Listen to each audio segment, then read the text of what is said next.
আপনারা যারা অ্যানিমে সম্পর্কে জানেন কিন্তু কোন অ্যানিমে থেকে শুরু করবেন তা বুঝতে পারছেন না, তাহলে তাদের জন্য আজকের এই ভিডিও। ডার্ক স্কাই চ্যানেলে আপনাদের সবাইকে স্বাগতম। বন্ধুরা, আমি অ্যানিমে দেখা শুরু করেছিলাম নারুটোর মাধ্যমে।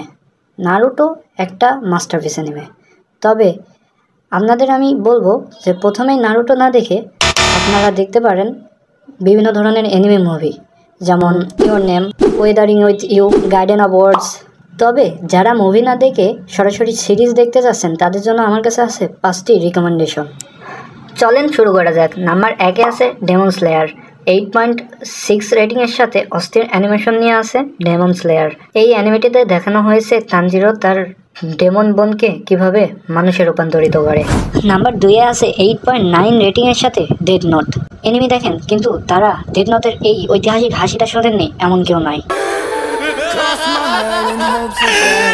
অন্তত এই ঐতিহাসিক হাসির জন্য একবার অ্যানিমেটা দেখেন, তারপরে বুঝবেন যে এটা আসলেই একটা মাস্টারপিস।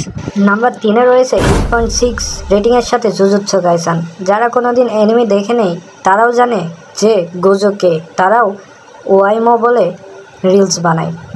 সুতরাং এই অ্যানিমে সম্পর্কে আমার কিছু বলার নাই, আপনি দেখেই বুঝতে পারবেন যে কেন এটি এত পপুলার, জনপ্রিয়। নাম্বার 4-এ রয়েছে 9.1 রেটিংয়ের সাথে অ্যাটাক অন টাইটান। এই অ্যানিমেটার প্রতিটা এপিসোডই হাই রেটিং এপিসোড হিসেবে গণ্য করা হয়। একটি শান্তিপূর্ণ গ্রামে যখন টাইটানরা অ্যাটাক করে এবং টাইটানের বিরুদ্ধে যখন সাধারণ মানুষের যুদ্ধ করতে হয় তখন কীরকম পরিস্থিতি হয় এবং কতটা কষ্টের মধ্যে যুদ্ধ করতে হয়, এই কাহিনী নিয়েই অ্যাটাক অন টাইটান।